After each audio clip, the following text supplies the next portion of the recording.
pada petang ni. Okey. Dalam pelajaran kelima, iaitu kita akan belajar mengenai sifat mazmumah. Sifat mahmudah, sifat terpuji, sifat baik ke jahat. Baik ke buruk murid. Mana satu? Baik. Baik. Sifat terpuji yang baik, sifat yang mahmudah, sifat yang apa? Yang apa murid semua? Jahat. Jahat. Kalau jahat ni sifat mazmumah iaitu sifat yang keji atau kotor lah. Sebab sifat yang tak baik. Kalau kita lihat sifat mazmumah pun ada 10, tapi yang kita akan fokuskan hanyalah ada 4 sahaja kita akan fokuskan. Boleh minta tutup mic kan? Boleh minta tutup mic.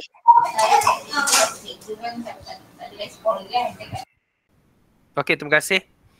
Okey, baik. Ustaz teruskan lagi untuk subjek akhlak ini. Okey, baik. Dalam pelajaran kelima sifat mazmumah, sifat keji. Yang pertama, unit pertama, subtopik pertama kita akan belajar mengenai ghadab. Kita akan belajar pasal perkataan daripada sifat mazmumah iaitu sifat ghadab. Jadi sifat keji tu. Unit kedua, subtopik kedua kita akan belajar hasad. Orang kata hasad, dengki lah apa kan. Nanti kita tahu apakah yang dinamakan, apakah yang dimasukkan. Nama tu hasad lah. Hasad. Yang apa, yang dengki tu kita lihat apa beza, apa perkataan hasad dengan dengki tu sendiri. Dalam insya-Allah lah dalam sepanjang tahun 2021 bila kita dah sampai di sifat mazmumah, Ustaz akan ceritakan dalam sifat mazmumah iaitu sifat hasad.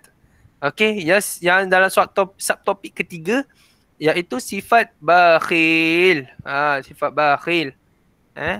Orang kata orang kata kedekut tak hidung masin lah. Macam tu. Kalau kata sedekah, at least sedekah lah RM1. Kalau ada lebih, ada RM5, tabur RM5, bagi RM5. Dalam dompet ada RM1, dah bagi RM1. Ada dalam dompet ada RM5, bagi RM5. Sebab apa? Bila kita tak berkira, kita kena bagi sedekah saja. Lagi hari ni hari Jumaat. Kat sini siapa yang dah sedekah, tak kisah sedekah bagi kucing makan ke, sedekah Al-Fatihah dekat kepada Nabi Muhammad SAW dan ke atas ahli keluarga Nabi ke, ataupun kamu sedekah, asalkan sedekah lah, senang kata. Kamu sedekah yang datang yang baik, macam bagi duit sedekah ke dekat bagi sedekah tabung apa, tak boleh tabung masjid, tak boleh lah, sebab masjid tak boleh buka lagi untuk muslimin yang lelaki untuk solat Jumaat kan. Tak apalah, kita sedekah lah yang mana orang yang memerlukan. Contohlah contoh kalau kita pergi kedai beli barang kan, beli barang beli barang kat kedai, lepas tu kemudian bila kita beli barang kedai, tiba-tiba ada bila kita kira kan beli barang tu, ada 30 sen. Oh, ada baki RM1, 30 sen, ada baki RM50 sen. Lebih baik kalau hari-hari Jumaat yang mulia ni halalkanlah. Maksudnya awak belajar untuk mengelakkan jadi bakhil. Bila sedekah ni, bila awak sedekah dapat pahala banyak. Bila awak berkira, tak boleh lah nak guna ni, nak guna tu, dia akan bertukar menjadi bakhil. Bakhil ni lebih maksud daripada kedekut lah. Maksudnya awak tak nak sedekah langsung, tak nak zakat langsung. Maksudnya awak tak nak keluarkan apa yang awak ada lah. Itu yang dimasukkan bakhil. Tak apa, nanti kita boleh tahu kemudian. Yang penting perkataan ghadab tu kita akan belajar juga lebih dalam supaya kita tahu apakah yang masukkan ghadab. Okey, unit 4, subtopik yang keempat iaitu hubbul jah. Hubbul jah. Hubbul jah ni kita akan belajar juga untuk unit yang terakhir. Inilah subtopik kita. Topik-topik semuanya ada topik. Semuanya ada 5 topik kita akan belajar. Adab berjual beli kita akan belajar, adab dalam majlis, adab kepada pemimpin, sifat mahmudah iaitu sifat terpuji. Yang last sekali adalah sifat mazmumah, sifat yang Sifat mahmudah sifat terpuji, manakala sifat mazmumah adalah sifat yang keji. Okey, baik. Sekadar ni ada apa-apa soalan? Tak ada. Okey, tak ada. Okey, tak ada. Kalau tak ada, boleh tak Ustaz nak beralih kepada subjek Jawi? Boleh. Okey, Ustaz pindah Okey. Okey, kejap Ustaz stop share, Ustaz share balik.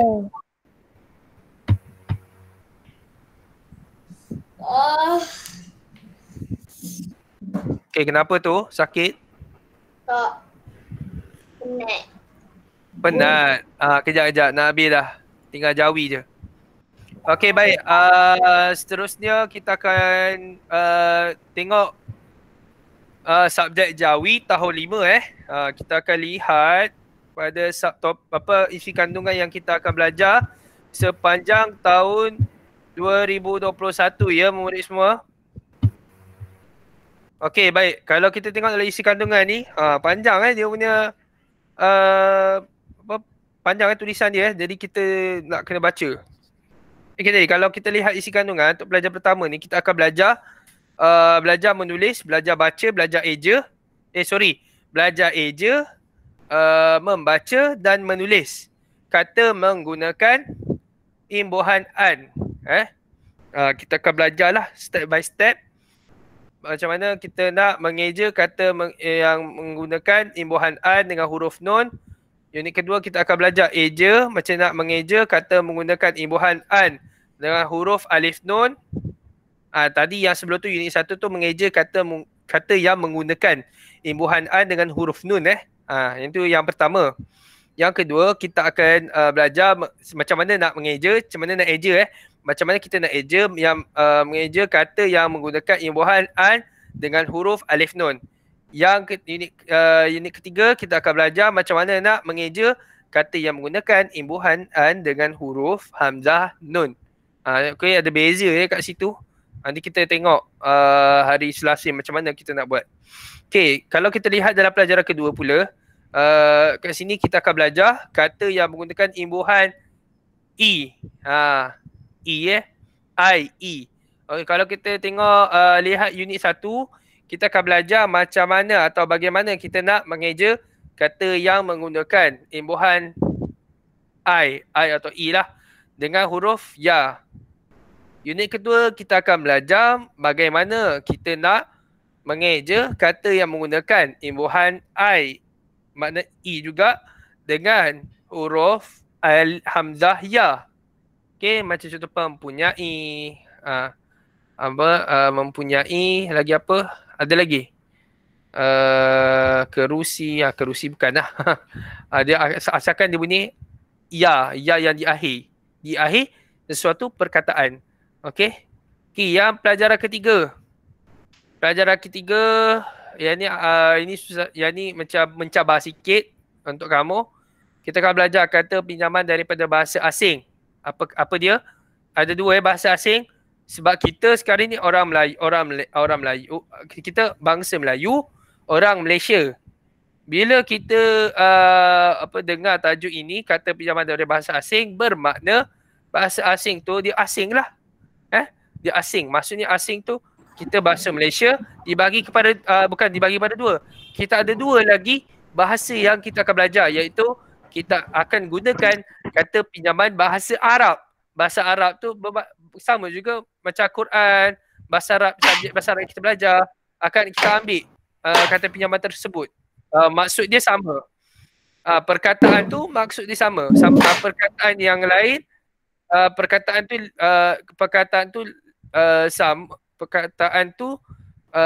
bahasa Arab tapi maksud dia sama. Kemudian kata pinjaman bahasa Inggeris, macam tu juga bahasa Inggeris. Contoh fakulti. Fakulti kalau Malaysia pun kata fakulti juga. Tu kira macam kata pinjaman bahasa Inggeris lah. Faham itu sebagai contoh. Kalau macam bahasa Arab, ibadah. Kalau ibadah sama juga dengan orang Melayu bercakap ibadah. Ibadah. Kalau kata fiqh, fiqhul tu bahasa Arab tu, kata pinjaman bahasa Arab. Kalau fiqhul sama enggak kalau Kalau orang Melayu biasa fiqah. Fiqah. Fiqah. Akan sebut fiqah lah. Macam tu lah. Dia punya kata penyamaan antara bahasa Arab dengan bahasa Inggeris. Okey, yang terakhir adalah kita akan belajar pelajaran yang keempat, iaitu akronim. Akronim ada tiga. Ada tiga step yang kita akan belajar. Tiga langkah yang kita belajar, iaitu unit pertama kita belajar akronim pada kata bahasa Melayu. Yang kedua kita akan belajar akronim pada kata bahasa Inggeris. Yang ketiga adalah akronim yang dilafaz sebagai perkataan. Okey, baik. Itulah tadi isi kandungan dalam subjek Jawi tahun 5 ya. Yang agak susah sikit lah untuk tahun 5 Jawi. Tetapi Ustaz faham kamu kata susah sebab kamu kena bina ayat. Bila kamu bina ayat, kemungkinan besar kamu kena cuba dapat dan hafalkan perkataan yang awak dah mahir. Pasal perkataan saya pergi ke fakulti. Macam mana kita nak bina ayat dalam bentuk Jawi? Itu yang Ustaz sebut tu dalam Rumi. Bila tukar pada Jawi, dia akan jadi kalau saya sin alif sa sin alif sa saya. Ada juga yang Jawi baru sin alif sa alif ya saya. Itu kemungkinan pemeriksa akan lihatlah asalkan sebutan dia sama. Okey, saya sedang sin sedang sedang saya sedang pergi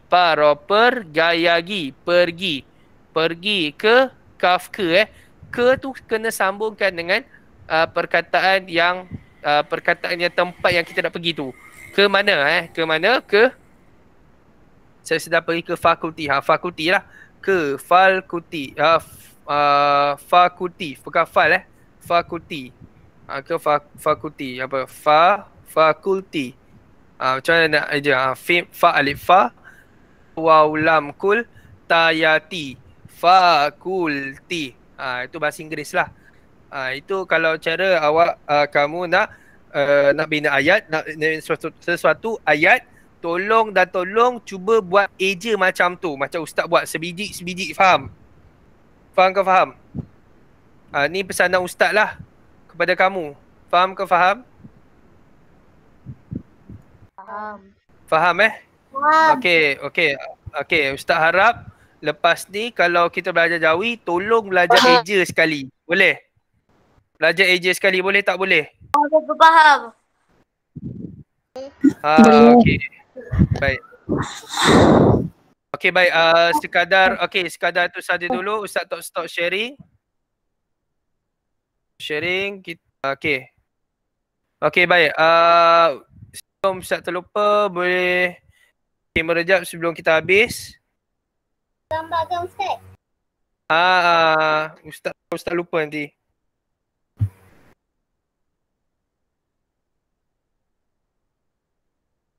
Ni Ustaz punya ni.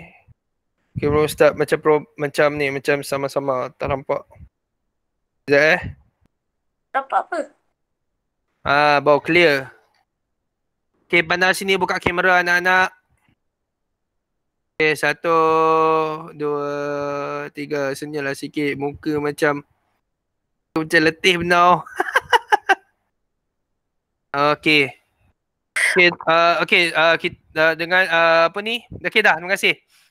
Turun tangan. Dah ambil gambar dah. Okay, jadi sekadar itu saja dulu. Kita tutup dengan kelas kita dengan tasbih, farah dan subhanakallah bihamdika asyhadu an la ilaha illa anta astaghfiruka wa atubu ilaik. Bismillahirrahmanirrahim. Wal 'ashr innal insana lafi khusr illa alladhina amanu wa amilus solihat wa tawasaw bil haqq wa tawasaw bis sabr. Amin ya rabbal alamin. Assalamualaikum warahmatullahi taala wabarakatuh. Waalaikumsalam.